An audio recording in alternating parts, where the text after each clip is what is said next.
পুণ্য স্নানে গিয়ে প্রাণ গেল গলফগ্রিনের বাসিন্দার। সোমবার ছেলে মেয়ে বোনের সঙ্গে প্রয়াগরাজ গিয়েছিলেন বাসন্তী পোদ্দার, কিন্তু ফেরা হলো না তার। সরাসরি আপনাদের নিয়ে যাব তার বাড়িতে। আমাদের প্রতিনিধি ব্রতদীপ ভট্টাচার্য রয়েছেন আমাদের সঙ্গে। ব্রতদীপ, দুর্ঘটনা ভয়াবহ। আমরা গতকালই দেখেছি তার ছেলে একেবারে শোকে বিহ্বল হয়ে পড়েছেন। পরিবার কি বলছে? দেহ আনার জন্য কি ব্যবস্থা করা হচ্ছে? দেখো, মঙ্গলবার সন্ধে থেকে বুধবার সূর্য পর্যন্ত এই মৌনী অবস্যার শাহী স্নান ছিল এবং সেই শাহী স্নানেই অংশগ্রহণ করতেই সোমবার নিজের ছেলে মেয়ে এবং বোনকে নিয়ে এই গল্ফগ্রিন থানা এলাকার অশ্বিনীনগরের বাড়ি থেকে রওনা দিয়েছিলেন বাসন্তী পোদ্দার। আর মঙ্গলবার গভীর রাতে এই মর্মান্তিক দুর্ঘটনা ঘটে যায়। পদপিষ্ট হয়ে মৃত্যু হয়েছে বাসন্তী পোদ্দারের এবং গতকাল রাতেই সেখান থেকে অ্যাম্বুলেন্সে করে সে বাসন্তী পোদ্দারের দেহ নিয়ে রওনা দিয়েছেন তার পরিবারের লোকেরা। একদিকে যখন তার দেহ নিয়ে আসা হচ্ছে প্রয়াগরাজ থেকে কলকাতায়, আর অন্যদিকে গল্ফগ্রিন থানা এলাকার এই অশ্বিনীনগরে, এখানে কিন্তু একেবারে শোকের ছায়া। পরিবারের লোকেরা, তার আত্মীয় স্বজন এবং প্রতিবেশী প্রত্যেকেই কেউ ভাবতেই পারছেন না যে এমন একটা ঘটনা ঘটে গেল।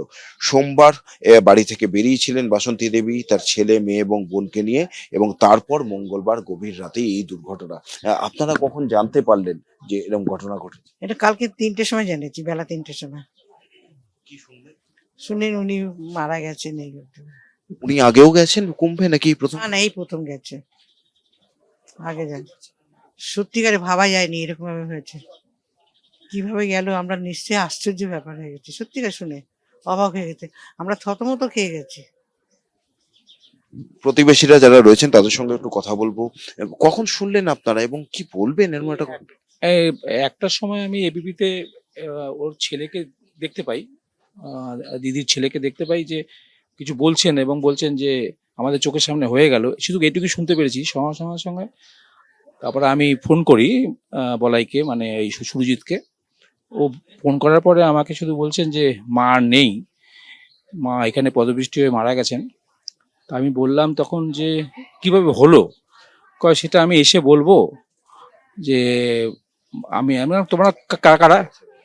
ওনারা এখন ধানবাদ পর্যন্ত এসছেন, ওখান থেকে এখন বাড়ির দিকে রওনা দিয়েছেন অ্যাম্বুলেন্সে করে, তারা বাড়িতে ফিরছেন, এই পর্যন্ত আমি জানি। এখন এখানে আসবেন কতক্ষণের মধ্যে সেটা আমার, ওনার হাজবেন্ড আছেন আর ওনার মেয়ে তো সঙ্গেই গেছেন, তার মেয়েটি আছেন, তার মেয়েটি এখানে আছেন, তাছাড়া তো কেউ নেই। কুসুমিতা, কিছুক্ষণ আগেই এই বাসন্তী দেবীর ছেলে সুরজিৎ পোদ্দারের সঙ্গে আমরা কথা বলেছিলাম এবং তিনি যে ঘটনা জানালেন একেবারে শিউরে ওঠার মতন ঘটনা। তার যেটা বক্তব্য, মঙ্গলবার গভীর রাতে তারা চারজনেই যাচ্ছিলেন গঙ্গার ঘাটে শাহী স্নানের জন্য।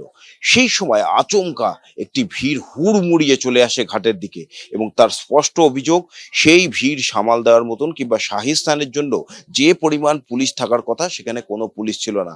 অর্থাৎ তিনি কিন্তু অভিযোগ করছেন সেই সময় যদি কোনো পুলিশ থাকতো কিংবা সেখানে কোনো বিধিনিষেধ থাকতো, সেই ভিড় সামাল দেওয়ার জন্য কোনো ব্যবস্থা থাকতো, তাহলে হয়তো এই দুর্ঘটনা এড়ানো যেত। তার স্পষ্ট অভিযোগ, ওই ভিড়, ওই হুড়োহুড়ি সামাল দেওয়ার মতন কোনো পুলিশ সেদিন রাতে সেখানে ছিল না। তার জেরেই এই ঘটনা, এমনটাই অভিযোগ হচ্ছে। এবং তিনি যেটা জানালেন যে পদপিষ্ট হয়ে ঘটনাস্থলেই কিন্তু বাসন্তী দেবীর মৃত্যু হয়েছে। তারপর তাকে সেখান থেকে উদ্ধার করে হাসপাতালে নিয়ে গেলে মৃত বলে ঘোষণা করা হয় এবং তারপর অ্যাম্বুলেন্সে করে তাকে নিয়ে পরিবারের লোকেরা রওনা দিয়েছেন। কিন্তু এখানেই কিন্তু প্রশ্ন উঠছে যে মহাকুম্ভ, যেখানে এত মানুষের সমাগম এবং মঙ্গলবার গভীর রাতে এই যে শাহী স্নান, সেখানে যে লক্ষ লক্ষ কোটি কোটি মানুষ আসবেন সেটা আগে থেকেই কিন্তু আশঙ্কা করা ছিল। কিন্তু সেই আশঙ্কা থাকা সত্ত্বেও কেন সেখানে পর্যাপ্ত সেই পুলিশি ব্যবস্থা ছিল না, সেই নিয়ে কিন্তু প্রশ্ন তুলছেন এই মৃতের পরিবারের প্রত্যেকেই। এখন এটাই দেখার যে এই নিয়ে পরবর্তীতে সরকার কি ব্যবস্থা নেয়। এবং এখনো পর্যন্ত মহাকুম্ভে সেখানে প্রচুর লোক রয়েছে, বহু মানুষ যারা কিন্তু এখনো জানাচ্ছেন সেখানে প্রচুর ভিড়, এবং সেই ভিড় কিভাবে সামাল দেওয়া যায় সেটা যেমন প্রশ্ন, তার পাশাপাশি এই যে বাসন্তী দেবীর যে ঘটনা ঘটলো, তার পরিবারের লোকেরা যে সমস্ত প্রশ্ন তুলছে তার মৃত্যু নিয়ে, এবং তারা যেটা জানাচ্ছেন যে তিনি গিয়েছিলেন পুণ্য অর্জনের জন্য, সেখানে গিয়ে এইরকম মর্মান্তিক পরিণতি হবে সেটা কেউ ভাবতেও পারেননি। আজকে দুপুরের মধ্যেই তার দেহ কলকাতায় নিয়ে আসা হবে এবং নিয়ে আসার পর যে সমস্ত প্রক্রিয়াগুলি রয়েছে, অর্থাৎ ডেথ সার্টিফিকেট থেকে শুরু করে ময়নাতদন্ত, সেই সমস্ত প্রক্রিয়ার পর তারপর শেষ যাত্রার জন্য, তার অন্ত্যেষ্টিক্রিয়ার জন্য দেহ নিয়ে যাওয়া হবে।